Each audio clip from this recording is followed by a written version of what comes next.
70 years without a trophy. It is a burden when you're playing for that. It's all people speak about. When I went out before the game and I saw the fans, I could feel myself welling up a little bit. The way Gareth did it was great. He ran it more like a club, very, very successful, but then that worked against me because I'd never played any England level, like not 21s, 17s, 18s, anything at all. Tuesday morning, I got a text off Thomas Tuchel saying, we're calling you up. Never fear a storm. Be ready to adapt. The skill is staying true to ourselves. What do you think the Dan Burn sitting in front of us right now would say to the 11-year-old Dan Burn who's just been released by Newcastle? I don't think he'd be sat here. But yeah, I think I've just always had that mentality of like never giving up and wanting to prove people wrong. Like I've always sort of really had a chip on my shoulder and sort of used that as fuel. Like. Do you think that release at 11 did something for you then in a positive sense? Yeah, it didn't feel like that at the time though. What did it feel like? Yeah, like it was horrific. Like my world was ending. I think like you're so naive when you're that age. Like I was never obviously signed at the academy, so it wasn't where like I was training all the time. It was like called a development centre, so it was sort of players that kept an eye on you, train once a week, would play a game every so often. But obviously when I was in that, I was like, oh, I'll play for Newcastle, like, I'll be captain, like, I'll do all that because you're a kid and that's just what you think. And then when you get released, it's just more like the embarrassment of having to like go to school and people know and have that sort of knocked us like really badly. And I think it's just more your parents probably just had that. It was like you can go two ways about it. You can either like sit and sulk about it and sort of feel sorry for yourself, or you can go, no, like I'm going to prove you wrong. Like I can do this. And I think that's just sort of what's always driven us really. The car journey home, Dan, is often spoke about with people that work with young people that play sport at a weekend of that either makes or breaks your passion for a sport in terms of how your parents respond. What were the kind of messages then that your mum and dad were giving you at 11? Yeah, never ever pushed us, ever. It was sort of like I only really wanted to play football because my mates played it and I wanted to spend more time with them, and I saw like how much my dad loved Newcastle, and like I think you just want to have that like bond with him, so you just want to like, oh, he loves it, so like I'll do it because then he'll love what I'm doing. Do you know what I mean? And it more just came from that. Like never really pushed us, but they were always like, do you know, at school if something had happened and I used to be like, oh, I know, but they're doing that, and they're like, yeah, but I don't care what they're doing. Like they're not my children. Like these are the standards that we have in this family, and like this is what we want from you. And I think that's like just sort of like more foundation from me to like what I do now. You know what I mean? And when you were told by Newcastle, we're not going to keep you on, was it a disappointment for not living that dream at the time you thought of being the Newcastle captain, or was there a big element as well of what your parents thought and maybe letting them down after all of the love that they'd shown and the effort they'd put both, I think. But I think it is more that it's like you don't want to feel like you're letting people down, and like I think you see how excited people get when you have that little bit of it and then turn around and you don't have that anymore. It's like, yeah, I feel like the first half of my career I like lived in fear for that, as in you didn't want to fail, or you didn't want to like give people like that, like, oh, like, I told you he wasn't going to do it, like, and that sort of thing. And I think that was where the second half of my career totally changed, where like I was just more comfortable with myself and didn't really care what people thought. And I think that's probably what drove us the first from maybe 11 till 24, 25. It was pure fear that sort of drove us to do what I did. Do you know what I mean? Man, that could be quite a painful way to live, I think. Yeah, definitely. I think you just buy so much pressure on yourself and sort of like there's no switch off from it. Do you know what I mean?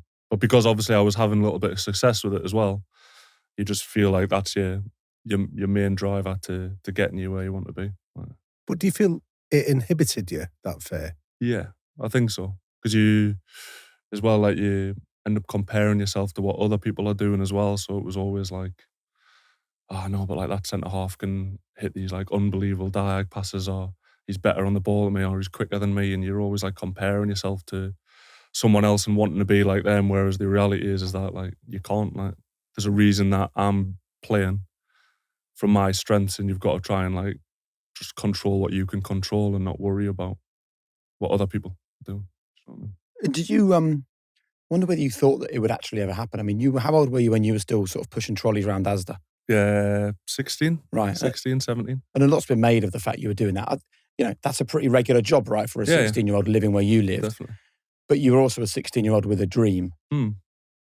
At that point, did you still believe that you'd become a professional footballer at some point? No, I still believe that I'd play football at some level. So like I could play Northern League, or I'd be playing for Blythe Spartans or something. Do you know what I mean? I think it was more, I just wanted to play football because I loved it that much. But it got to the point where I was playing for like a junior team on a Sunday. I played for a team on a Saturday called New Hartley Juniors, and I would travel and I would not get a kick the whole time. And my parents I wanted to go out and go to the cinema with my mates, so go into town, and my parents were like, okay, like, but if you want to do that, like, you're going to need to get a job and like earn some money so you can go and do that. You're not playing on a Saturday, so why don't you stop doing that and do it? And so that's what I did. I left school and everyone sort of signed the YTs or whatever at the professional clubs, and I went to sixth form.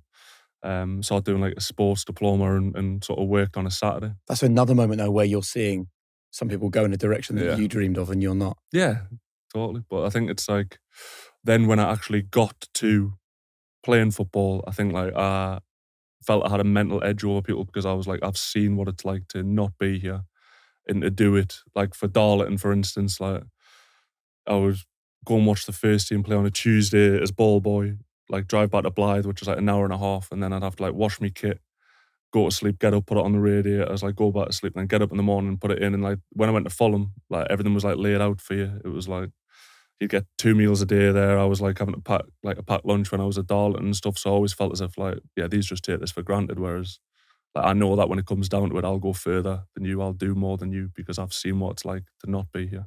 And do you still compare yourself to other people? Because you play in a Newcastle team with some incredibly gifted, technical, talented footballers. You line up in Premier League matches against centre-halves who want to beat you to an England starting spot, for example. Do you still watch and think, why am I not them? Or have you got over that? Yeah, no, I'm over it now, I think. I feel like because I've been around as long as I have, and I tend to, like, no matter whether a manager is liked us or hasn't liked us, I've still played under all of them. So I feel as if I must be doing something well. So I just feel like to keep just doing what I can do, like control what I can control, and I don't like worry about.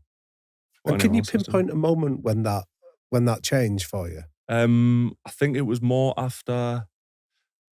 It was after I was released from Fulham, and so that was probably one of the best things that happened to us, because I would have stayed at Fulham if they'd offered us something, just because for like the comfort of it, because I was already down there and doing it, and like when I got released from Fulham, I thought I was going to have loads of teams like ringing us up asking to go there, and the reality was the only team that would take us was Wigan.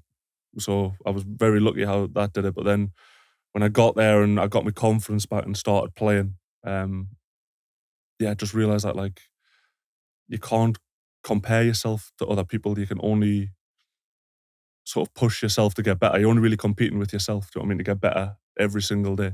And if I gave you a choice to rewind back to those early days and you're in the school teams, you're playing for the county, you sign for Newcastle, you go into the academy, you ease through, or you take the path that you took, which one would you choose now? No, I still think I'd take the one that I've done now. Just as like, just be moving away from home and going up and down the country and playing all of it, just like how I've grown as a person, and that as a player I wouldn't have gotten that going through Newcastle. And if we fast forward from those early days to March 2025, a packed out Wembley Stadium and a header from you that contributes to Newcastle ending a very, very long wait for a trophy. Either during the game or after the game, was there a moment where you stopped and reflected on this journey? No, I still don't think I have. I feel like I felt numb after the game, like properly numb, as in like I wanted to feel something, just some sort of emotion, but it was like such a big thing that you weren't expecting to happen. You want it to happen, but like you don't know how you're going to feel when it does. And even still now, I think like everything's changed for people around us, is in such a big thing. But for me, like nothing's really changed, as in like I'm still going to training and trying to be better and doing all this. So it's such a, I don't think I'll really feel it until I've sort of retired and look back on it properly. You know who we all want to be? That person. the one who's meal prepping, they've got their organic grain bowls, they come in with their quinoa, all of that stuff. We know they're also getting a full 8 hours sleep, meditating before sunrise, never rowing with anyone, and just hitting it every time. But let's be real. Who has the time for that? Like me, you've probably got loads to juggle: kids, work, exercise, pretending that you've got everything together at the same time, and something has to give. And for me, traditionally, that was energy. And then I discovered Vitals by Heights. And these changed so much for me. Just 2 capsules, the job is done so fast. And then I know for the rest of the day, my irons, my B vitamins, my immune system's being looked after. I've got zinc for bone health, omega-3 and DHA for normal heart health. Honestly, the lot is packed into these golden little beauties. And as we see on the high performance show so often, high performers aren't perfect. They've just worked out the smart things that make a difference. So why don't you do right by your brain, your body, and your health? Head to heights.com/Jake or enter the code HP20 at checkout for 20% off your first order. First of all, you're in the tunnel, about to walk out. What are you thinking? Yeah, just like I just wanted to get it done. I think it was such like a burden. Like I didn't want to admit that, but it was a burden. Like 70 years without a trophy. It's like it is a burden when you're playing for that. It's all people speak about. So it was like, would being there the first time, would not perform, would not score, like not really give the crowd. I just wanted to like give the crowd something to sort of cheer about. And it was a similar though. Like when I went out before the game and I saw the fans, I could feel myself like welling up a little bit because I was like, wow, like, this is big. So I was like, right, take yourself in and just like do what you do, which is like how I prepare for games and all that, and sort of mentally getting myself in the right place. But it was just pure focus. Like I wasn't thinking about anything else. It was just like, what have I got to do to give us the best chance? Because you, as you've already said, you'd insulated yourself from the emotional burden of a League Cup final for Newcastle. But that moment of walking out and seeing the fans, because I was there in a fan capacity, and like Liverpool are some of the greatest fans in the country. Yeah. Like they are renowned for being loud. There was only one set of fans in that stadium that day, and they were the Newcastle fans. It's like, it was like their desperation was the superpower for the team that day, it felt like to me. Yeah, 100%. You could feel that in the stadium though, like when you looked and saw the Newcastle fans compared to the Liverpool fans. And don't get us wrong, like listen, Liverpool are unbelievable team, like used to playing in finals, used to winning things, and like we're not. So like maybe, like I'm not speaking for them, but that might not have meant, it definitely didn't mean as much to them as it did to us. Do you know what I mean? Like as in a League Cup final, it was like the be all and end all for us, whereas them it was like just another trophy. Do you know what I mean? So like when I like clocked that straight away and noticed like, right, okay, like we're up for it. And we sort of feed off the fans, like the fans feed off us by the way we go about it, and then we feed off them when they're getting more going. And once we'd started and like played well and getting in there, and obviously you get the goal just before half time, like just gives you that bit of belief that you can get it done. So tell us about the goal though. Yeah. No, I think it was like something that we had worked on in training. I'm sure like the gaffer spoke about before, and it never ever goes that well, but it was more just, you've got sort of their best headers were all round the 6-yard box. So it's like, how can you isolate that? And it's like a big game of chess, really, footballers, and like they do this, so how can we do to get the advantage, and what can we do? And it doesn't always work, but it was just, I felt as if I was getting to the balls, and then like as that was coming in, it was just like, yeah, I'm getting after that. The second I headed it, like I knew it was in. It was just one of those things that everything just sort of came together, and then pure like couldn't believe that it had happened. And then like, what do I do? Where do I celebrate? Like, wasn't at the Newcastle end, but just pure like, I was just so pumped. Like, never been that pumped for anything before. Really? Just like pumped. And how did you control the emotions to be able to then go back into the process? I think it helped that half-time game, like literally straight away. But I think, as I said, I feel as I'm quite good at that. Like, if I'd made a mistake, like I'm quite good at being like, right, it's done. Nothing you can do about it. Just like focus. And it was the same sort of thing as like, I've scored, but like this is Liverpool. Like, it's not going to be like this. Like, you've got to expect some sort of reaction. Like, we're still going to have to be on top of a game if we're going to get through it. And I think that like half-time really made we focus, because we'd spoke about weeks prior, like how slow we've been to start second halves, and like how we've been like outperformed physically, like from a sprint wise and high intensity wise. And we're just sort of like said like, right, we're just going to like run as hard as we can for the first 15 minutes and get ourselves into this game, and then we'll see where we are.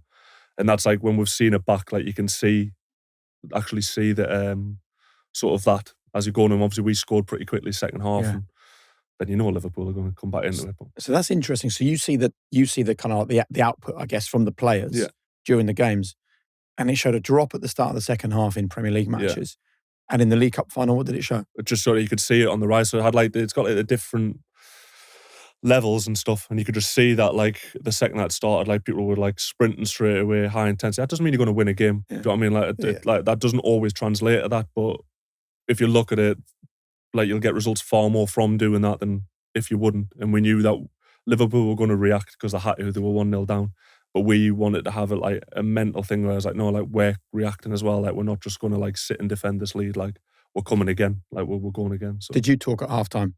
Not me.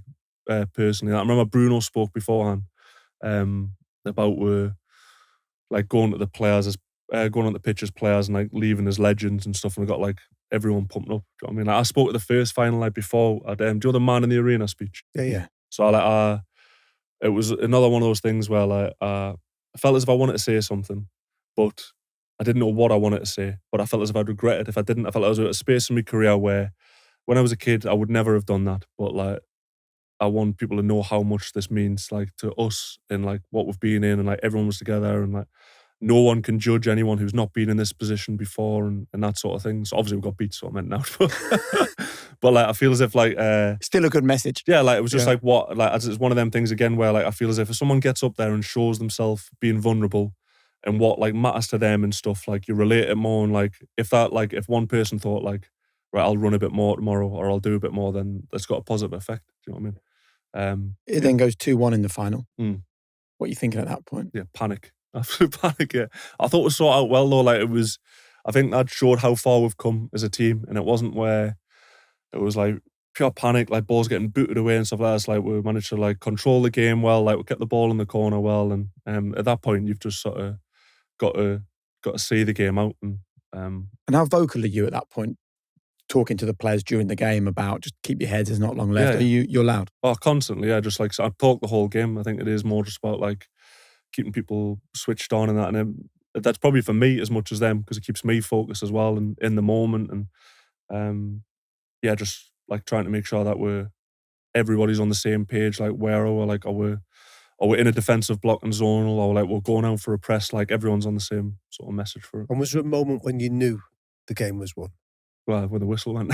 But not before. No, I don't think so. I think like you were getting that feelings of it, like where like, everything was going our way, like we were winning like first and second balls, and like we're holding the ball up and managing to get into areas that we wanted to. But until the whistle's gone, you're always like this is. You didn't dare imagine it was going to happen. Not at all. And then even when it did, it was like, I don't know. You just never. You dream of what it's going to feel like, but like you've never had it, so it was like, right, what do we do? Like, where do I run? Like, what am I doing? Do you know what I mean? There's been a lot of studies into this, actually, that when you want something so badly, you imagine getting that thing so often that actually, when it finally happens, there's no joy because you've already had the joy. Yeah. Like those nights lying in bed thinking, how am I going to feel when I'm a trophy winner at Newcastle? So you'd kind of already had the thrill. It's more like, honestly, it's a bit of an anticlimax. Yeah. Honestly, as in, like, I think like the pleasure in it is like the journey and like how much we've had to stick together and what we've been through from being like 19th in the table and no one give a chance of staying up to getting to the Champions League, getting beat in that final and doing that. And that has been like the enjoyment in it. Whereas when you get to the end, you're a bit like, oh, like, okay, like what do we do now? Do you know what I mean? Like, so the when did those thoughts come in? So how long after that final whistle did you start thinking, what's next? Probably like a few days later, you start thinking that, because like obviously I didn't really have time to celebrate properly, do you know what I mean? But it was like, it does, like, I feel as if, like, just that's life in general, isn't it? Like, you always, like, have a goal and, like, where you want to get to and you get there and then what's next? It's never like, oh, that's enough. Like, you always want more, and so now it's like, all right, can we get Champions League again? Like, can we win another cup next year? Like, can we start, like, challenging for second place? Can we start challenging for first place? It's like, it's never... like, it's never enough. Do you know what I mean? Like, and I think we should have a word for those fans as well, because when not only have they had a long wait for a trophy, lots of fans have had a long wait for a trophy, but when they had an owner that wasn't running the club in the way that he really should have been, often when the fans spoke about it, they were kind of dismissed, really. Yeah. People are like, what you're moaning about? This is football. Yeah. And then finally they get, new owners in, they get the players in that want to win it for them. And I think the fact that they were at such a low ebb, the fact they really didn't have a voice at that football club for a long time, the fact that they are so responsible for what Newcastle is, for them it was incredible. What would you like to say about the Newcastle fans? No, just like thank you like for the support. Like I've been there. Like I know what it was. Like I remember when the owners took over and said, we don't demand a team that wins, we just demand a team that tries. And that is like the philosophy of like the region, like such like a working class thing. Like the result of the club like affects the whole city for that week. Do you know what I mean? If you win, like everybody's very upbeat, like shops do well, like that's what genuinely like that's how mad it is. Whereas like when it's the other way, it's very, but like when I was a fan, like all I wanted to do was like I wanted to see people just give absolutely everything. So I loved like Joey Bart and like Kevin Nolan, Andy Carroll, like Alan Smith, like all these players, Scott Parker, who would just like run themselves into the ground. Yeah. And like you knew that they'd given absolutely everything that day to do it. And I think that's what the fans feed off. Yeah, so they love the way that we play because it's like all action, high intensity, people like flying into a tackle and then getting up and then going and smashing someone else and doing 3 presses and stuff. And like that's the way we play really like is what the city is. Do you know what I mean? Brilliant. So we now know you're a proven Premier League player with over 200 appearances. We know that you're a trophy winner with the League Cup at Newcastle. You're also an England footballer, right? Crazy. Crazy. Is that how it feels? Yeah, I'll definitely look at 100 England caps and all that. But yeah, just very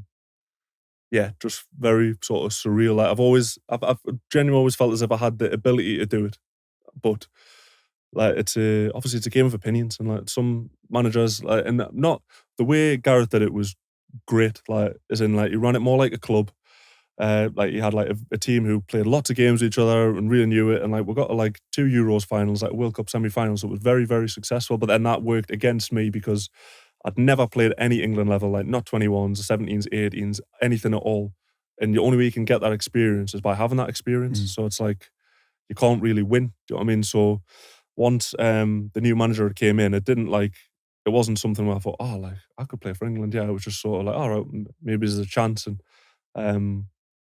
I think what helped is that a lot of people got calls to say that they were on a list, and I never got that call. So the first time I heard that there was a chance that I was getting called, that we played West Ham on the Monday night, and I found out Tuesday morning I got a text off Thomas Tuchel saying, "Hi, it's Thomas Tuchel," which I was like straight away, I'm getting pranked here. Like, zero. So you didn't have his chances. number in your phone? No, I just said like TT. So I was like, like who do I know? Yeah, who would like be able to validate it? I was like, I'm just gonna have to take a chance. But like that's the first. So that was What the did Tuesday. the text say? It said like, "Hi Dan, was at the West Ham game last night. Would love to be able to speak to you on FaceTime later today. If there's a time that's sort of convenient for you." And that was obviously the Tuesday, and the team got announced on the Thursday. So like people had found out like 6-7 weeks before, but I didn't have that like in the back of my head every time I played, thinking, "Oh, the England manager's watching us. The England manager's watching us." Like that was just it up to the final. Do you know what I mean? So I was like, right, I'm just gonna have to commit here. I'll FaceTime to him, and if it's not him, like just one of them things, innit? Like I just have to do it. And it was him, and I was like, wow, that's like England manager.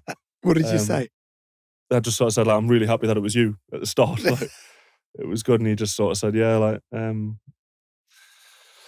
I've been watching you. Like I thought you were great last night. He was like, you missed one header, which I was fuming about, but apart from that, like it was all right. And just said, like I think you'd like be a really good fit. He was like, I want like sort of leaders in and around the group and people that will feel they'll be ready to play right now. Like if we had a final, could you play in the final? Like, yes, like I believe you could. Like you've got that sort of mentality. So I was like, oh, buzzing. Then he was like, oh, do you want to say anything? And I just sort of said, listen, I said the same thing that I said to Eddie Howe when I signed. Like I feel as if I can bring just as much on the pitch as I do off the pitch. Like the way that I go about it, I've got really high standards of myself, and like you'll not regret it. Do you know what I mean? Like if you take this chance, like you'll not regret doing it. Do you know what I mean? And then like I come off the phone, I was like, oh, like should I have said more? So like I just sent him a text, and I just said, listen, like if I don't send this text, I'll always think I should have sent the text. Like whether it makes a difference or not, I'll just send him a text. I just said, listen, really great to speak to you. Just want to say again, like I'd be so grateful for the opportunity. Like, and I can say like this is what I'll do, blah, blah, blah. And he just said, oh, like thanks for the text, like me too, or whatever. And then he said, I'll let you know by Thursday. So he's not even said on those calls you're in the squad? No, he said at the minute, the problem was is that obviously like I'm getting older as well. So it was like how old are you? I was like, I'm 32, so I'll be like 33 coming. But I feel 25. Yeah, but I feel great, like, do you know what I mean?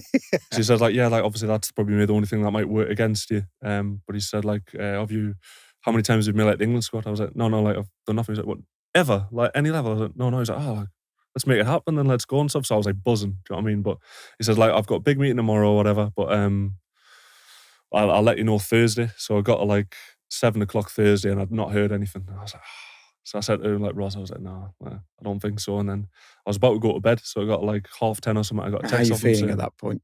Yeah, like low, but I was like, on just to even to be considered. Yeah, like yeah. I was like so proud of it, like from where I'd been to what I'd done, like just even to have that recognition that like I was being considered to be an England player was like massive, and that would have been enough. Genuinely, like I would have been happy with that. And then I got a text just saying like, "Oh, you awake?" So like straight away I was like, "Yes." Like kind of FaceTime. So, and then he rang and he was like, "How unprofessional is this? Like 10:30 and you're not in bed." Like, yeah, Anthony Barry was right. Like such an unprofessional person. So, and then he said, "Oh, I've been sort of video calling everyone who hasn't made the squad." So it's been like a pretty sad day. So there straight away. And then your I was like, heart Yeah. sinks. but he was like, "Oh, like I needed to leave like a good bit at the end." So like, yeah, we're calling you up. And so Oh, I was brilliant. like buzzing. Like honestly, genuinely, like probably the happiest I've ever been in football. Just like me, my wife was like crying, like she was Was buzzing. Ross still awake? Yeah, she was so Oh, like right. I was on FaceTime, but I could see her in the background, like looking for reaction, and I could see her, like running around the room, like excited. And, I'm welling up just hearing you talk about it. oh, I class. just like, And then the thing was, it had been leaked just after that, so it was like 10:30 at night. Like, so I knew my mum and dad would be in bed, so like I just wanted to leave it till the morning, and I could do it. But because I'd seen that it had been leaked, I didn't want them to see that in the morning. So like I rang my mum, she didn't wake up, and then rang her again and like explained to her. So she was like screaming down the phone, and like my dad was buzzing. So like obviously I found out on the Tuesday I was being spoken about, but I didn't say anything to anyone because I was like, I just didn't want to like jinx it or anything. So what did your parents say? yeah, just like sort of really proud, you know what I mean? Like really like everything that sort of happened and all the years building up that for them to have that. And like they like, never thought I was going to be an England player, do you know what I mean? Like never thought I was probably going to play professional football. So for them to have, like, it was just nice to be able to do that. And then rang my brother who was in Canada, so it was nice to like tell him about it and stuff. So it was And what was it like when you first arrived at St. George's? You get the tracksuit, you hang around with all the established yeah. names. Yeah, What was that it's experience same, like? like, it's probably that same sort of thing. Like you get that little bit of imposter syndrome. Do you know what I mean? That you have where like these lads have played like so many caps. Like played all level of age groups, and this is like my first time, and I'm 32 years old. Like it was like Miles' first time, and he was 18. Do you know what I mean? Like, Yeah. So it was like me and him were having that same experience at like totally different ends of our careers, but it was sort of like I wasn't nervous at all. I was thinking like, do you know what? Like I've played like nearly 500 games. Like what have I got to be nervous about? As in like I'm not being picked. So I remember one of the coaches said, it was like, I don't want to say like who, but like, I remember in my press conference, I said like, oh, I'm just really happy that the manager like took a chance on us, like, and I hope they like repay him. And he was like, why did you say that? And I was like, oh, like, just because like, that's what he said. He was like, there's no chance. Do you know what I mean? Like, we're not like, it's not like we're picking a 17-year-old lad who's not played a game. Like, we know exactly what we're getting from you. So like, it isn't a chance. Like, you can say thank you for the opportunity, but your mentality isn't like, this is a chance. It was like, we know exactly what we're getting. We know what you bring. Like, there is no chance in it. This is what it is. Do you know what I mean? I thought, oh, like, yeah. Like, why do I say that? But just like what you feel like you say. Yeah, it's like you've not won a competition to be there, No, have you? like, You've and earned it. I've played it, and like obviously I just played the biggest game of my life like 3 days earlier. So like for me personally as a Newcastle supporter, so like this wasn't any bigger than that. Do you know what I mean? Yeah. So like coming up to the game, like I wasn't nervous before the game. Like when he told us that in the morning that I was playing, it wasn't like where I was like bricking it, thinking like, oh wow, this is And too how did he much, do you know? that? So he'd would trained, and I always back myself in training. So I feel like I'm quite a good trainer, and I show what I can bring in training. So like once we'd trained and I'd got through that first session, I was nervous for that first session Yeah. because like the first day we'd been on recovery. So I'd been watching the lads train. I was like, wow, that ball is zipping about here. Like I am nervous. Like I hope I can keep up because you just want to like not miss a part. And then once we trained and I got through it, I thought like I can do this. Like I got through it and I was like, well, I didn't feel as if I looked out of place. Like I felt as if I'd like done pretty well, like, and all the bits that I wanted to do. And then as the days went on and I was still doing well and I felt as I was doing better, and I got the bits where like, obviously I've got to be good at, so like set pieces. So like when the ball's coming in the box, like I've got to be there to head the ball away. Like when the ball comes in the box, I've got to be the one who's got to get that contact to score the goal. And I was doing well at that. And he pulled us off a train and said, oh, like, I think you could start tomorrow. Like I've like everything that you've said, like I feel like you've brought. And he says like I don't think we'd have any problems. So he said like just like be ready. Like I'm not saying you are, but he just said like just be ready. And I was like yeah, that's fine. Like I'll be ready to go. Like whatever you want us to do. Like, and then we had a meeting in the morning and sort of like named the team. And yeah, just sort of buzzing, absolutely buzzing. And was your experience of being an England player for the first time similar to winning the League Cup, where you're like, well, it's fine, but like I want a bit more now. Like, what's next? Totally. Like, so obviously, like international football and like World Cup and that, like, wasn't even on my radar, obviously. But now that you've had it, and like, I think being in that first squad was important, and like being in that first team is important. But that, like, I've been around long enough to know that like that doesn't mean anything, really. Do you know what I mean? Like, you've got to make the next camp, and then you've got to make the next camp, and you've got to keep performing at a higher level. Like, I'm going to have to keep playing for Newcastle every week, week in, week out at a high level if I want to get to that like World Cup, which is like, even that the words I'm saying, like the fact that I could possibly be in with that opportunity is crazy. But like, it's something that I believe I can do. Do you know what I mean? It's like such a strange thing. And in that training session, you know, like, how vocal were you? You know, you're obviously somebody that leads by example, but also by your words as well. Yeah, not very. Like, I just, so I basically just decided that I was going to, he said, when you come in, I just want you to be exactly the same as what you are. Don't like come in and be like, think, oh, I don't want to like tread on people's toes, or I don't want to say this, or I don't want to do that. Like, just come in and be you, because that's why, part of the reason why you're here. Do you know what I mean? Yeah. Like, that's like, for that sort of role as like an experienced player. I was like, all right, stuff it. So I just went about it like how I would go about it in Newcastle. I thought that's the best version of me is that. So I don't know how long I'm going to be here. If I'm going to be here, like, I'm going to like do it how I feel it should be done. And I think that's obviously helped. You know what I mean? So, and I think throughout this conversation, you've learned the art of communicating, right? Whether it's with your teammates, whether it's with your partner, whether it's with a therapist, whether it's with a manager. So, you know it's important to keep the lines of communication open, right? With being a manager, is that something that you've done just to? Yeah, so like he came to the Man United game, and then sort of texts us after, like, I've been on FaceTime with him, and he was sort of like reviewing the England camp and what like sort of he wanted us to do better and what he thought I did well.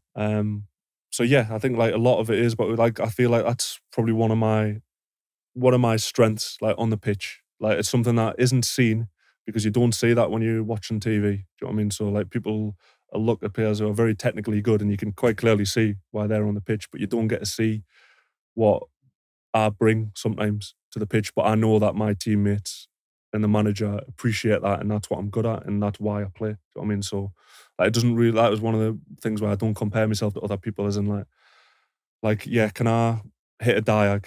Yeah, but can I hit it as well as Fabian Schär can hit a diag? No. So like, let him do that. Like, what are you good at? Like, I've got to communicate and like setting off a press, like making sure everyone's on the same page. Like, oh, like he should have been a bit higher there, so tell him to do that. But like, and he's probably not as good at that as me. So like, it's not about what I need to be better than him at, or him at I'm hit at. Like, if you want on the ball, do you want Dan Burn on the ball? Do you want Bruno Gomes? You want Bruno, so give Bruno the ball. Like, I don't need to be like doing mazes up the pitch and doing all that. Do you know what I'm saying? It's a long time. It took a long time for us to realise that. But I feel as if like that's where I'm probably better now. Like, I don't need to be the main guy. Like, I just want to like help the lads around us as much as possible. And I bet Eddie Howe was delighted for you, because he's that kind of bloke. Yeah, it was good. It was hard though, because that was the Thursday night. Friday we were training the cup finals on the Sunday. So like, I sort of went into him on the Friday and the staff, and I said like, have you heard? He was like, oh yeah, I've just had a text. I was like, right, like, let's speak about it now. And he sort of said like, I'm absolutely buzzing for you. But he said like, we've got the cup final, so like, let's like park it. After the cup final, we'll talk about it. And I said, yeah, absolutely fine. I said, I just want to speak about it now, because if we don't speak about it, like we should, but the second I leave this room, like, it's gone. Like, and we'll do the cup final, and then like after that. And what did you want to talk about? I just not even that I wanted to speak about, but it was a big thing. Like, me mate, like the lads were buzzing for us. Do you know what I mean? Like, because they'd seen what I'd been through and like how long it'd take to get here. So like, they wanted to speak about it. So like, it's not that I didn't speak about it, but I didn't want it to be where like even in the press, I didn't want it to be like a distraction from what we're getting there, because it was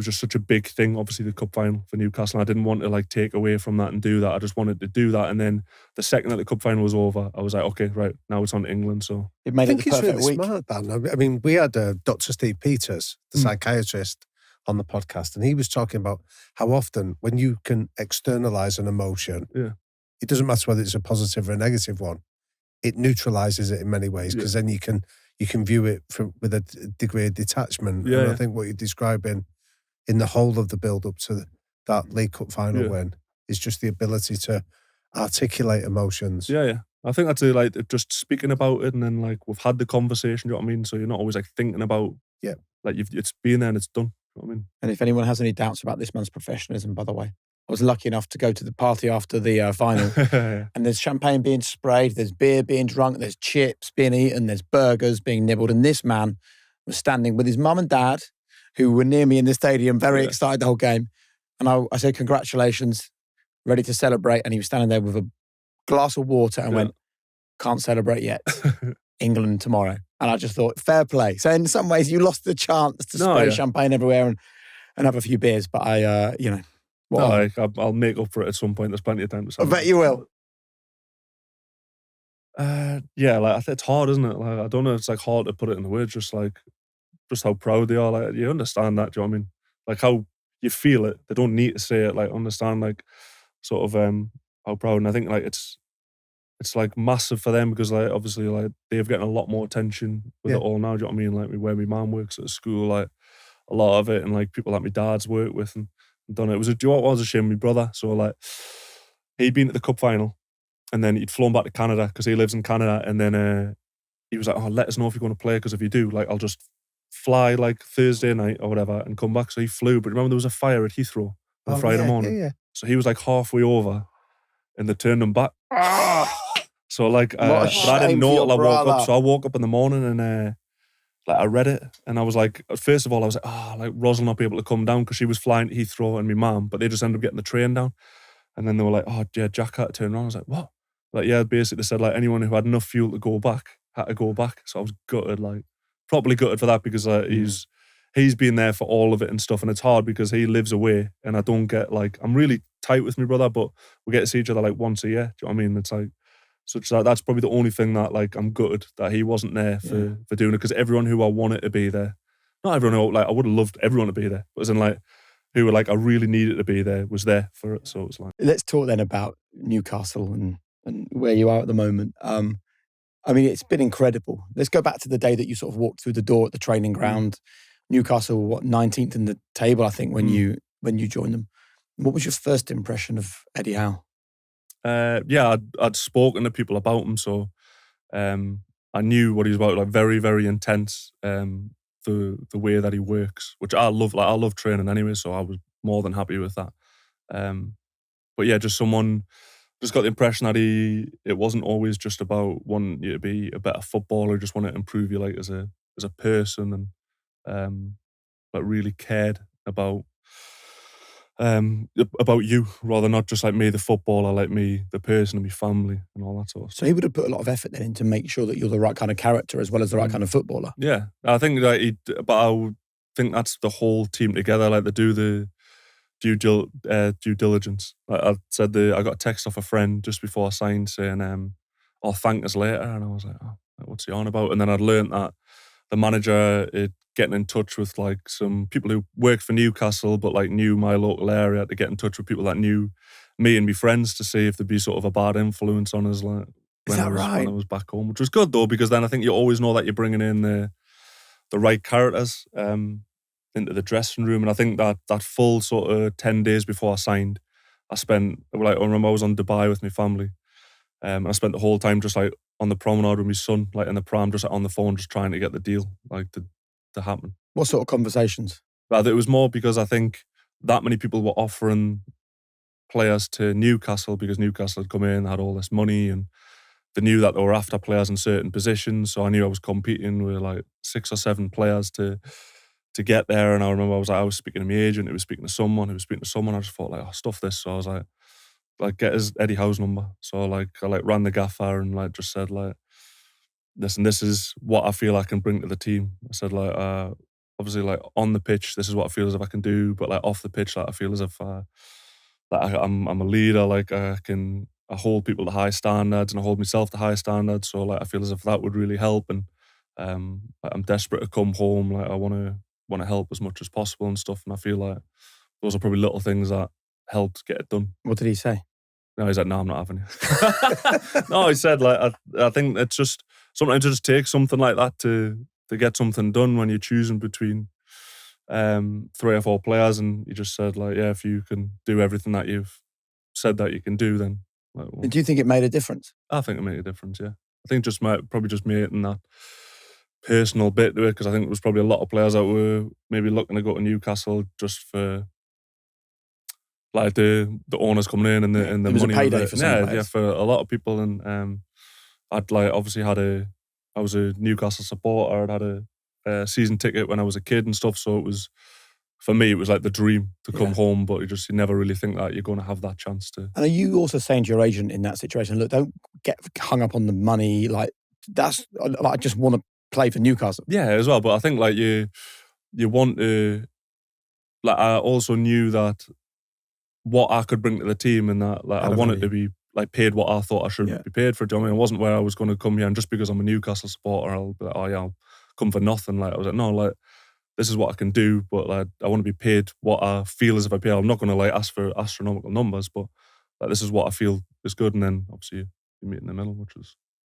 And when we sat down with Eddie, Dan, he was big on non-negotiables. So when you're selling what you could do to him, what was he asking for you? What was he telling you about the standards? Yeah, I think it was from speaking to people, I sort of knew what his standards about, but it was about sort of that intensity he worked at. It was more like the way that the trainers, the way that the play at like sort of leading by example. I feel like it really pushes me out of my comfort zone and like what he asks of us from like a leadership point of view sometimes, which is good because I think like at the time I'm like, oh man, I don't know if I want to do that. But then when you realise that he's just trying to like make you a better person. You know what I mean? Can you give us an example? So like, I love like motivational videos, that sort of stuff. So I'm big into like NFL, but I feel like the Americans are so much better at doing that sort of stuff. Whereas like in England, it's like a bit cringy. Like, do you know what I mean? Like, I don't know why it is, but like, so I watched a thing called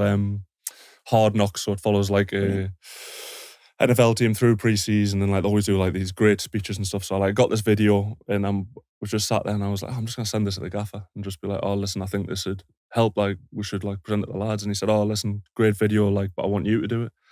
I was like, oh, I don't want to do it. Do you know what I mean? And I was like, all right, stuff it. Like if it motivates me, like I'll do it. So like doing that, but like now like I'm quite comfortable doing that sort of thing. Do you know what I mean? I think he's quite good at did he tell you about timelines or not? No. So he's got us. Is this where you get up? Yeah. Go on, you tell us. So it's a thing called timeline, essentially. So it's there's been a time limit put on it now because Nick Pope's was like 40 minutes long and like we ended up having to push training back. But yeah, so you get up and basically you speak 10 minutes about anything, but it tends to be like your life and how you like who you grew up with, like all that sort of stuff. But it's good because I think football, like you only know people from like a superficial point of view. So it's like, you all right, mate? How are you? Like, what did you do last night? What are you doing in the summer? That sort of stuff. Whereas you don't really like learn about people, but the timeline, like, so like, for instance, Joe Linton, like being brought up in Brazil, like pictures of where he used to live, like what he used to have to do to get to training and his journey. And I feel as if like, because like you're quite vulnerable with it, like it brings everyone really tightly together. Do you know what I mean? So even like just little stuff like that doesn't seem a big thing, but then like it gives you appreciation of what someone else has been through, and like you can see it from their point of view. Do you know what I mean? And what's the reaction in the dressing room when somebody does stand up and share that story? Well, it's good. I think like when I was younger, it was a bit like everyone's like, oh, been busy. Do you know what I mean? But I feel as if we've created an environment where people are comfortable doing that, and you want to see what motivates people. And like if I got up and did it, and one person gets a reaction from it, then that's one person better than it was before. Do you know what I mean? I just feel as if it sort of focuses people and brings you tighter together. So for a cynic listening to it, they're going, yeah, this is great. Would you tell us how it translates out onto the field doing an exercise like that? I do it like it just focuses people a bit more, and like you say on the pitch, something happens, like I'm prepared to go and do more for someone than you wouldn't, if you know what I mean. Do you know what I mean? Because you can see it. Like I think what the hard thing is sometimes when you get higher, there's so many different cultures that like I've got a mentality what I think's right, but that doesn't mean that a lad from France has got that mentality. But it doesn't mean that's wrong. It just means that there's a different way of looking at it. But sometimes I'm so like, no, this is the way it should be done. But when you like realise, oh, that's the way he was brought up, you can understand it a little bit more, and then like it makes you like a bit more like that you not allow them to get away with more, but like you understand a different point of view of it and why they act like that. Do you know what I mean? So good, because one of the most important things you can do, right, is lean into people. Mm. It's really easy to get riled up and annoyed by your teammates that you don't know, right? Yeah, and you don't realise that maybe they're acting like that because of something that's happened in their past. We had Sio Kolisi on the podcast, the Springboks captain, and he had a similar story to you about players standing up and being vulnerable. And he said the biggest lesson that he took from that was in the very last minute of a World Cup final, when you're a few points down and you're covered in mud and you're knackered, you look to your left and you don't see your teammates, you see your brothers. Yeah. And he said then it's like a shared unity. I think it's really clever what Eddie's come up with there. I think it's really made with a lot tighter. Like I think from the outside, I think people see a quite tight-knit group, but the amount of time you spend with these people, you spend like more time than with your family, a lot of it. So I think it just helps bringing everyone together, and it's like not where it's like a staff and a players, it's just like us as a team, like all trying to pull in that one direction. Would you take us into the the leadership group that Eddie's put together there? How does that work? Does he come to you with things that need resolving and you resolve them? Do you get together and do you discuss like where the club's at and work out how to sort things out? What kind of, I suppose, where does the manager's role sit, and when do you get involved? Yeah, it doesn't have a massive input into the leadership group. It's more looked after by Stephen Purchase and Jason Tyndall. So he's obviously, if there's things that he wants to speak about, we'll discuss them. But like the leadership group can be anything from sorting tickets for the Wembley final to like things we've seen in training, or if we've had a bad game at the weekend, it's like how can the 5 or 6 of us control that and push each other on. Sometimes it's just like every few weeks getting together and making sure we're all on the same page. It's like when we're out of training, like I'll like between the 6 of us, we'll try and who's in the group? It's like it's me, Kieran Trippier, Jamal Lascelles, Bruno, Jacob Murphy, and Callum Wilson. So when I came, there was a leadership group, and then the gaffer put me into it, and then sometimes we'll vote people to go into it, like Jacob Murphy, like we had a vote earlier this year who we thought should go in, and then he went into it, which is nice. I think when you voted in by your peers, like... And what had you seen from him where you all thought... It's the same sort of thing. It's like setting standards and like the way he goes about like just like daily life in training. Like people like look up to that. Do you know what I mean? And similar sort of thing. Like obviously he wasn't playing regularly for a while, and then this season like he's been on fire and saying like that's no fluke. Do you know what I mean? The stuff he does in and around training, after training, like and he's such a confidence player and a confidence person as well. I think that being invited to be in the leadership group, he's the kind of player that would have really got a lot from that. You could see it like touch him, like he was a bit emotional about it, which is nice because it's like nice to say that, especially when you're voted by like your mates. Like it means a lot because like sometimes you might not see yourself as that, but everybody else does. Do you know what I mean? But like say like for an example of the leadership group, like leading up to the final, like the first time we sort of recognised that we didn't get that like the emotional side of it right. Like we were way too hyped. Like it was for the Manchester United game. For Manchester United, like way too hyped, as in like the build up to it. Like obviously we felt as if in hindsight we were probably lucky to get to that final, whereas at the second final, like we knew we deserved to be there. So it was such a big thing for Newcastle. Like the city was crazy going towards that first final, and then we were so hyped for it. Like I'd never ever, Athletic keep saying that we'll blame them for this, but we don't. But like the sort of they went to family and released letters beforehand, and like they got sent into the group chat in the morning. I remember like being in bed and like reading the letters, and I was an absolute wreck. Like like seeing like parents talk about how much the kids have been through, and there was one about like Scariest obviously making a mistake in the Champions League final, and like him coming back to do that, and I was like, by the time I got the game, honestly, I was done. Like absolutely shattered. Like just like emotionally, it was just too much. Do you know what I mean? So like this time we made like a really big thing of it, where we're just sort of trying to treat it like any other game.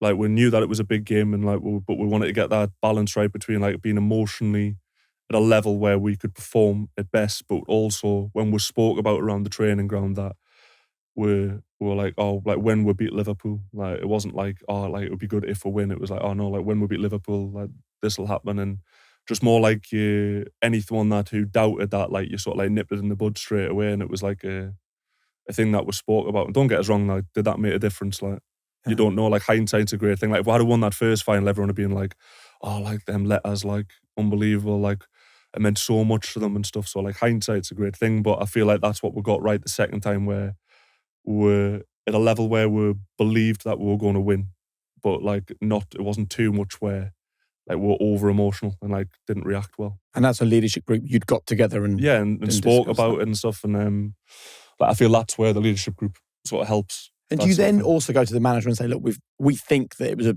bit much last time. We're going to try and tone it down as players. And then he understands where you're coming from. Yeah. And I think he knew that as well, though. Do you know what I mean? I feel like we knew it as a club. Like, just even like stupid things, like we had such a carry on, like trying to sort tickets out and we're wanting to, like, or what we're wearing at the final. Like, does it really matter? Do you know what I mean? Like, do we, like, oh, should we get suits? Like, should we do this? Should we do that? Like, oh, where we're staying? Like, what's this happening? Like, but like, the reality is, like, does that really make a difference? But because it was the first time, it was such, like, a big thing. No one really knew what we're doing. Where the second time we got round of it, like, right, that's how many tickets you get. Go and do that. Like, this is what we're wearing. This is where we're staying. This is the situation. But after, right, let's focus on the game. You know what I mean? Like, we really sort of made a thing about, like, we had a cut off of when we were speaking about the final, and then after that, it was just sort of like business. Like, when was the cut off? Like, a couple of weeks before. So I had, like, games building into it, but we're like, right, well, no one's speaking about tickets after this. So, like, once it's done, like, we're not doing it. We're not speaking about what we're wearing. Like, so it's just like another fixture. Yeah. So we're just trying to treat it like another game, and that worked for us. Like, it's like, I think we're a big team on, like, the process. Like, if we get the process right, like, the result will take care of itself. Do you know what I mean? And I feel as if the second time we nailed that, and easy to say because we won. Like, if we hadn't beat Liverpool, like, we might have been saying something else, but as in, like, I feel that was a big difference between the two of them.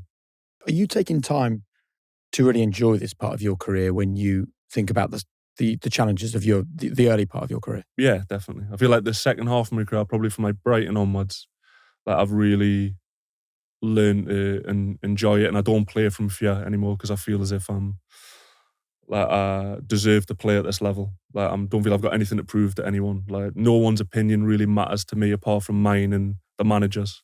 So, like, when I was younger, like, I had lots of social media, so it was like Twitter, like Facebook, all that. And, like, what I would do is I would come in from a match, and the second the manager spoke, I'd type my name into Twitter and then, like, see what people were saying. So I was like, when, like, there was so many good ones, but there would be one bad one, and that would just affect us for the full time. And I think, look back now, I was like, what was I doing? Like, why do I care? Do you know what I mean? Like, but you want that validation from people, especially at a young age, when I went from playing at Darlington to then, like, playing at Fulham, like, in the Premier League and stuff. Like, it was class. Like, everyone was like, oh, like, he's doing so well, like, he's got all this, and then it starts going the other way, and you're reading it, and it was the best thing I ever did, was coming away from Twitter just to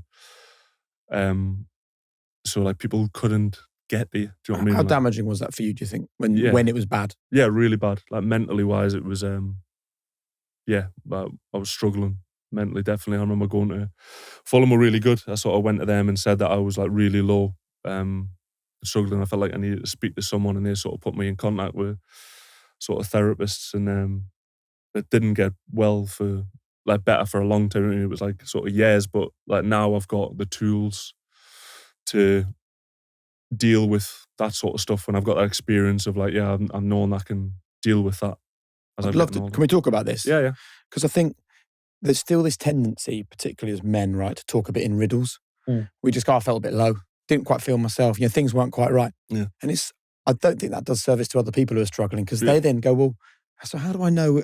Maybe I'm just low. Maybe am I depressed? And then they feel confused and they don't speak out. And would you share with us, when you say I felt low, like, how did you really feel? So, like, I probably didn't realise why I was feeling all the time. So we'd had, like, stuff going on with family, like my parents had split up, which affected us more than I probably realised it did, because, like, I was trying to be, like, the sort of strong person and keep everything together and support my brother and my parents as it was going on. But I was also, like, living away from home and in Birmingham and having that pressure of I was still playing with fear. So I was like, you're like, oh, I need to prove myself at this level, but, like, I'm not playing well, and then having all that go on. Do you know what I mean? I feel like it does sort of snowball into it. And I had an incident where, like, I was playing for Fulham and I went to clear a ball and I smashed my head off the floor. And, like, in reality now, looking back, it was probably concussion. But then, like, because I was in such a place, I'd actually I convinced myself that like I was ill. So I convinced myself that I had like a brain tumor just because I'd hit my head, and it was because I couldn't prove that theory wrong. Like it just snowballed, and I ended up going and getting like, I went to Harley Street and got like brain scans, and they went, no, like you've not got a brain tumor. But like I didn't believe them, so then I would go somewhere else and do it. So, because what, did you have headaches or something? Yeah, just like headaches, and like I remember, like I laugh about it now, but at the time, like so, like I'd fallen asleep, and like I'd woken up, and because I'd fell asleep on my arm, like I must have just obviously, when it goes dead. But I went to pick my arm up and I couldn't do it. And like now, like looking back, I'm like, yeah, obviously you fell asleep on your arm. But at the time, I was in such a place that I was like hyper fit. I was like, wow, like there's something wrong. Like you can't, like I can't fix that. And then, like now to look back on it, seems silly, but at the time it was like, oh, that's in my head constantly, playing and playing and playing, and then I'm at Fulham and not playing well, and I'm low about that and playing. I'm sat by myself in the house, and that's constantly going on in my head, and like you don't want to admit that you need help. Do you know what I mean?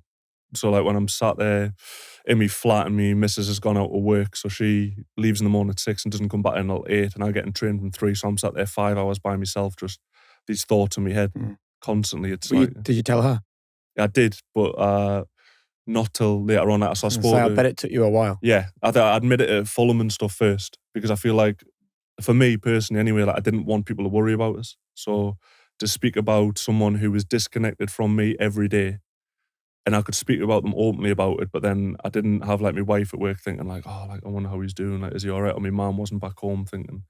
But like in a bad place, like I would like turn up to Fulham. I remember turning up to a Fulham game one time, and I was in the car park, and I was like, rang my mum, just like bursting into tears. I was like, how long am I going to feel like this? Like this is horrific. Like, when you say feel like this, what? Just like describe the feeling. Anxiety, just like my chest, like just could not concentrate, and like just in my head all the time, and it's like such a horrible feeling. Like, but you don't know, you don't understand why your brain's doing that. Do you know what I mean? Mate, and what was the catalyst to go and speak to somebody then? Yeah, I think it just got the point where I was like, I need to speak to someone. Yeah, like I'm struggling. Like this is going the wrong way. Like sort of having like suicidal thoughts, like really struggling. Do you know what I mean? Right. And then thinking like I need to speak to someone and know why I'm feeling like this. Like what is it? What's triggering it? And you obviously, because you're so consumed with yourself. Even like half the stuff, when I said the stuff out loud when I got to therapy, I thought like, what am I even thinking here? Like, but in your head, it just seems so heavy. Do you know what I mean? But then they give you things, so like he was saying, therapists would say like that your brain just wants to know the answer to everything. So like sometimes what's in your head, that doesn't mean it's true, but your brain's trying to like just find out why you're feeling like that, and you just start believing that. Do you know what I mean? And then like there was, like you said, I was like quite self-destructive. Do you know what I mean? So I'd always like, if something was happening, I'd always like think, yeah, I know, but it's not going to go well. Like, something's going to happen. Like you couldn't just be happy, sort of being happy. But now like I've got a little bit, so like some days I might wake up and think, oh, I feel a bit anxious today, and then it's like, yeah, but why? Like, oh, like I was out last night, had a few drinks. Yeah, so that's probably why. Or like I'm not sleeping well. Like, yeah, that's probably why. Or, and you don't let like a bad day become a bad week, become a bad month. You sort of like notice it, like learn what you've learned. And it's not like a one thing fixes all. Do you know what I mean? Like, so I've had like family who's done therapy and that doesn't work for them. Do you know what I mean? But they might, don't know, like you feel as if you're the only person who's going through that at that time. And the reality is that like you've probably got something going on. You've probably got going something on. But like we deal with it in different ways, and like until you speak about it and realize that everybody has that, like you think that's it, and that's like probably the weight on your shoulders. You know? Look, huge credit for talking about it. I think it's really powerful, and it's those early days, you know, from my own experience, where the loneliness is insane, isn't it? Because you can't wait to go to sleep because you can finally be free from having these thoughts swimming around in your head. But then you wake up in the middle of the night and the bed's wet because of the panic. And do you remember that? Yeah, like that. right. And your wife or my girlfriend at the time is like, why are you sweating so much? And you're just like, I don't know, I've got a fever or something. And then you wake up in the morning and the thoughts are back in your head. And those suicidal thoughts, they come kind of from just a need to be free of this feeling. Definitely. Because it is, how exhausted were you from the constant mental overload? Like absolutely shattered, and like I can like understand why I was in the place I was in, but it's just so like draining, like constantly draining. Like as I said, like those are the worst bits, like in the night.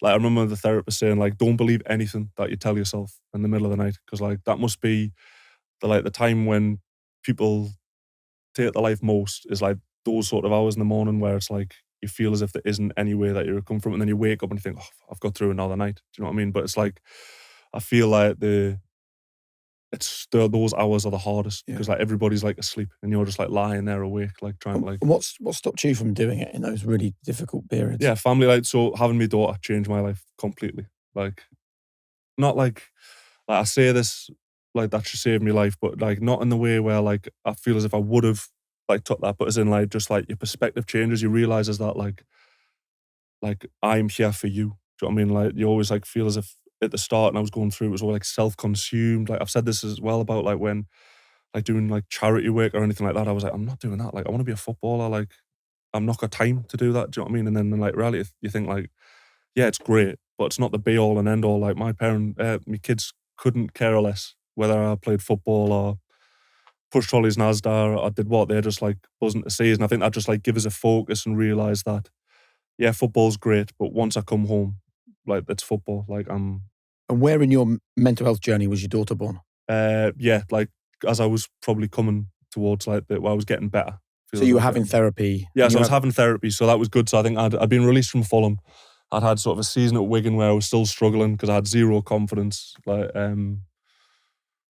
really struggling. And then when I found out like my wife was pregnant, it was like best day of my life. Like, how much did your mental health challenges affect your ability to do your job?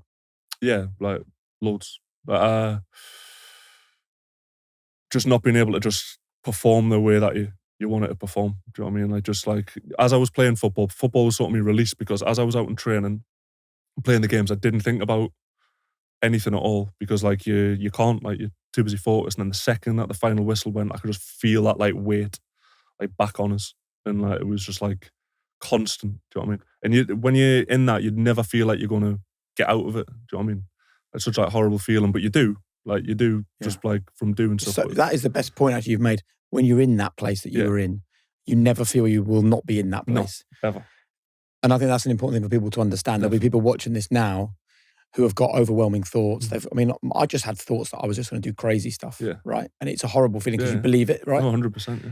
And there'll be people now thinking, I'm broken, I can't be mended like, Dan was or Jake was or anyone else that's been through therapy and had a difficult time. But I think it's a very important message that you can be so low, laying awake at night wondering if you should still be here. And then you can get to this place. Yeah. And I think that's like helped us as well. Like I take it back to like, I've always feel as if like, not like I had doubters or want to push myself. I feel like if I've managed to get through that, like this is nothing. Do you know what I mean? Like every challenge that's ever hit is I felt as if I've been able to overcome. And I think that just gives you confidence that, all right, I can do that. Are you now glad you had that period? Yeah, definitely. Same. I'm happy. Like I'm happy that I've come out, like don't get us wrong, at the time it's horrific. Do you know what I mean? But as in, like, I'm glad I've had that experience, and I think it makes us more like empathetic towards people, knowing that like, say you have a bad interaction with someone, it's like, yeah, but like they might just having a bad day. Do you know what I mean? Like, and you've described the inner turmoil really powerfully there, Dan, and thank you for that. What would anyone have seen externally? And I'm thinking of it more from the perspective of if there's anyone that wants to be more empathetic and spot a colleague that might go through a tough time, what would people have seen from you? Isolation, probably. I think that's a big thing of it. Not so much just like being in the house all the time, but like not really having the energy to like make effort with people because you don't want to have to like speak about how you're feeling because sometimes when you're feeling that way, you don't want to speak about it because then the second people start talking about it, it gets you ticking again. Do you know what I mean? And then even like in training, just like quite like emotional, my responses to stuff, like I wasn't the best version of myself then. So like if I wasn't playing, I was like when I was at Fulham, like towards the end, like I didn't care if we won or lost. Do you know what I mean? I wanted to play, like, regardless whether how the team was doing. I was like, no, I should be playing, like, and just like having that like quite like a response I wouldn't have now. Do you know what I mean? Like on the pitch, if a decision didn't go against us, I would just like kick off and like do it. And it's nothing against like whoever was doing it, but it was just like how I was feeling at the time. It was just so like I was on edge constantly. Like, whereas like now I would hope that that's not the case when people say that. Do you know what I mean? And you will be in a dressing room now with players who've got mental health challenges. There's no doubt about it. Yeah. It's particularly in your world where you have, people who hold themselves to high standards, people who are obsessed about certain things. it will be the case. So, as well as looking out for danger signs from other people, what do you now find is the best way to have a conversation with someone, just to see how they are really doing, rather than just that surface level stuff? Yeah, I think it is. Like, it's easy to just say to someone like, "You all right, mate? How are you?" And they go like, "Yeah, not bad," and then leave it. But like, just like things that you see, if you notice things that I'm talking about, it's like actually like sitting to have that conversation with them, like not just being superficial, like thinking like, "Oh, I'll not text them." Like, just like send the text, and like that might be the thing that like makes them speak to you. Do you know what I mean? Like, just like check in with them every so often and that. And I feel like, yeah, like for me, like how I best deal with that now is like I've got like a process of how I build through my week, and like you would call them probably superstitions really, but as in like if I feel as if I do these things, like the result will sort of take care of itself. So like I do this now, and if I have a bad game, I'm like, right, well, I've had a bad game. I did everything I could to prepare properly for that game. And sometimes you just like, I played against Haaland, like he scored a hat-trick. Like sometimes that's just the way it is. Do you know what I mean? Like, but if I've done that, then like I don't look at myself and think, no, you should have done more. Like you should have prepared better. You should have done this. And did anyone ever reach out to you when you were in the depths of despair?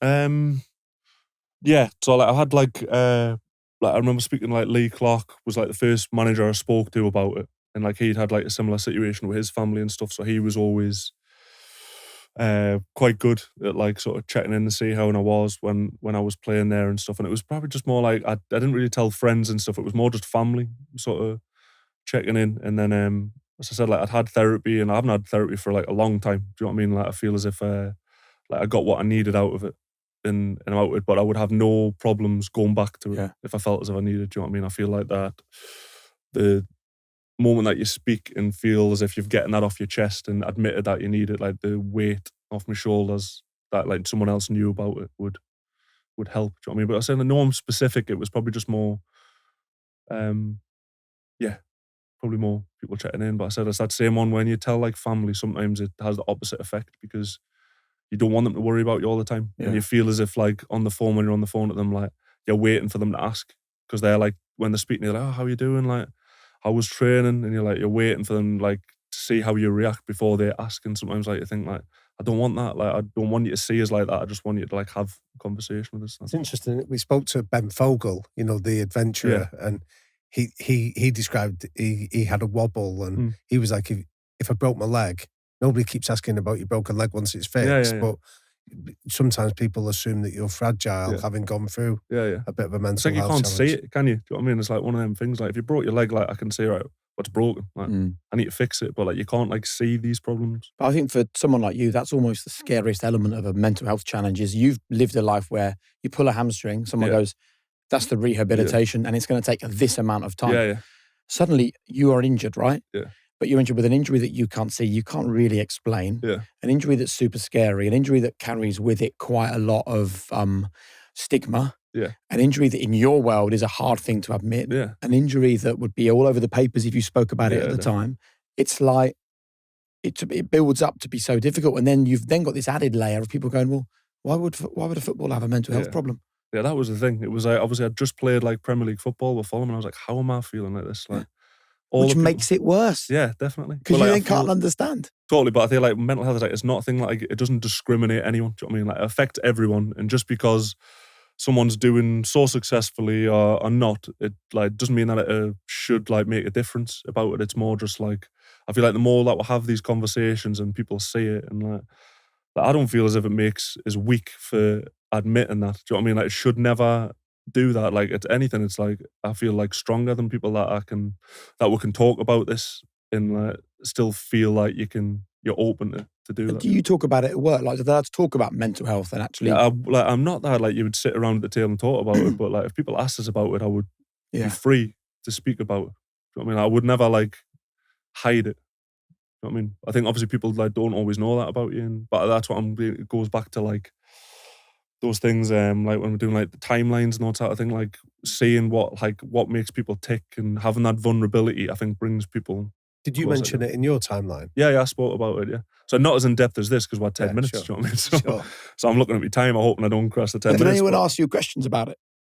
Yeah. Because I always think that's a telltale sign. If someone's got their own struggles, they'll often want, they'll often ask, about they just it. want, Yeah. And like speak about, not as like in-depth as we're speaking about now, but they'll like say, oh, so like who did you see or what did you do? And like a lot of the lads now we've got like sports psychologists they speak to regularly, like after training, before training and stuff. But I feel like when I was younger, I couldn't not think about football. Like it was constant and it like took over my life, like more like nutrition. Like, no, I can't eat that, can't do this, can't do that. Whereas now I feel as if I've got quite good balance where like when I'm at training, I am 100% at training. So like I'll do whatever I need to do in the gym. Like I'll do like leave like no stone unturned, like eat properly. But when I'm at home, like I'm at home. So like, and it's hard to get that balance sometimes because it's still hard to be present. Like I'll be sat with the kids sometimes and I'll not be with the kids. I'll be thinking like, oh, right, so I've got this tomorrow or how do I do that? Or I'll be like looking at something like on my phone. But I feel as if like I'm quite good at like,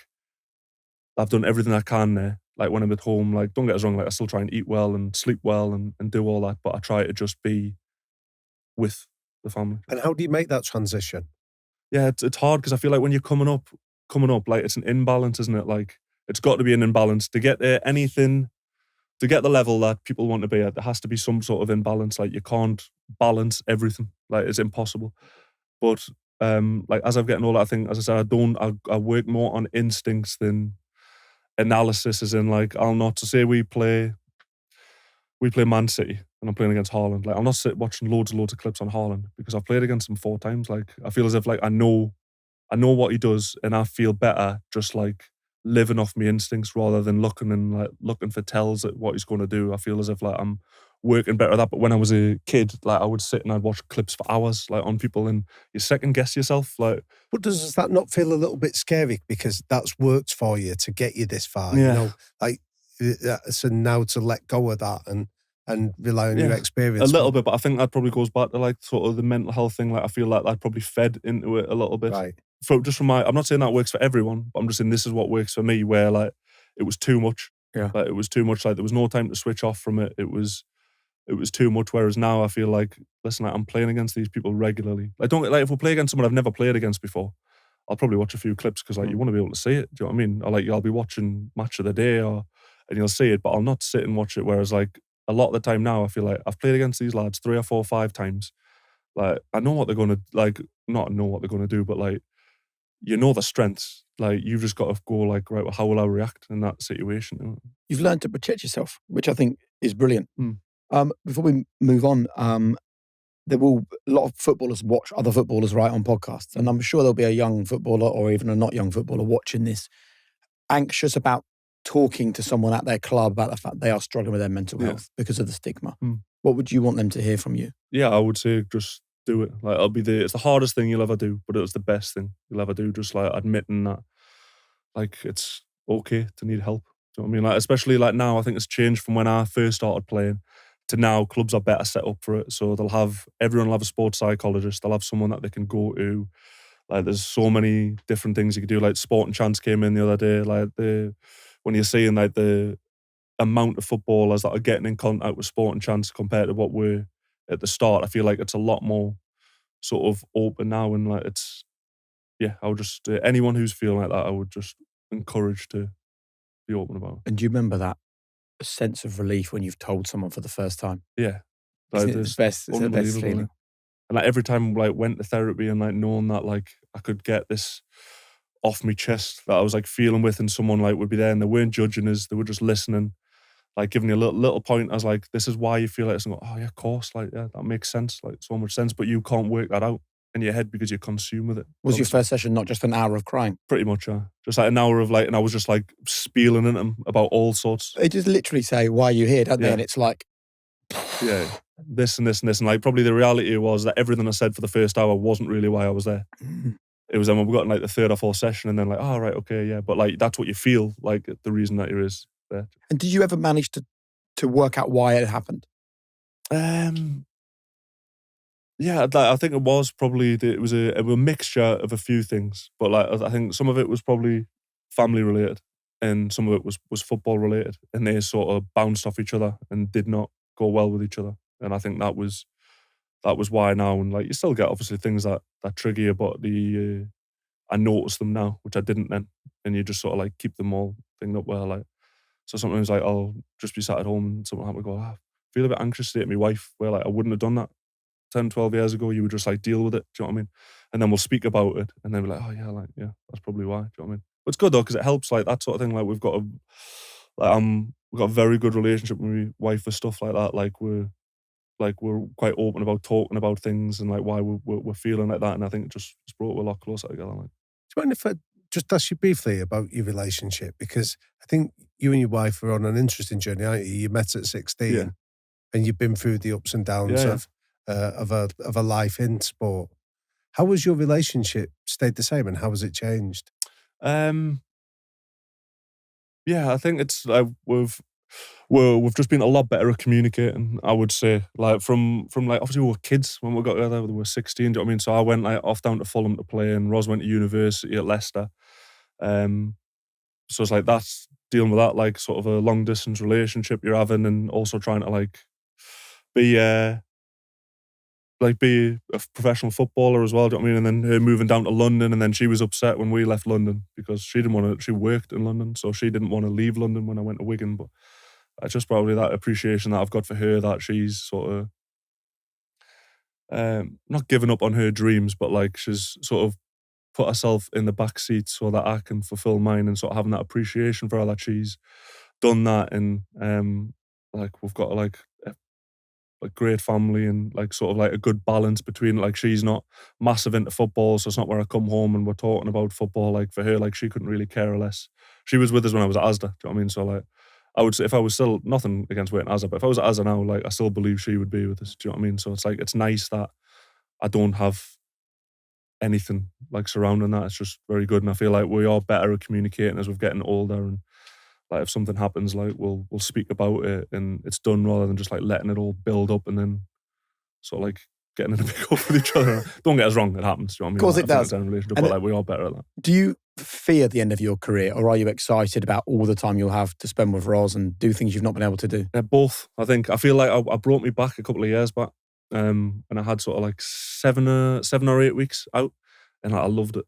Like not having that pressure of like every day having to like do the standards that you get to and like spending more time with her and like more time with the kids and stuff when they were off. And like I really enjoyed it, but I also know that I'm like very routine based. So like in the off season, like I struggle quite a bit as in because I haven't got that routine of like, this is where you're meant to be, this is what you're doing, all that, like you're on holiday and stuff like that. Like I struggle a little bit with that. So I feel as if when I'm finished playing, I'm still going to need to have that routine and do something and be focused. I'm not someone who's just going to be able to like, right, that's it. Like, right, ready for our quick fire questions to finish off with.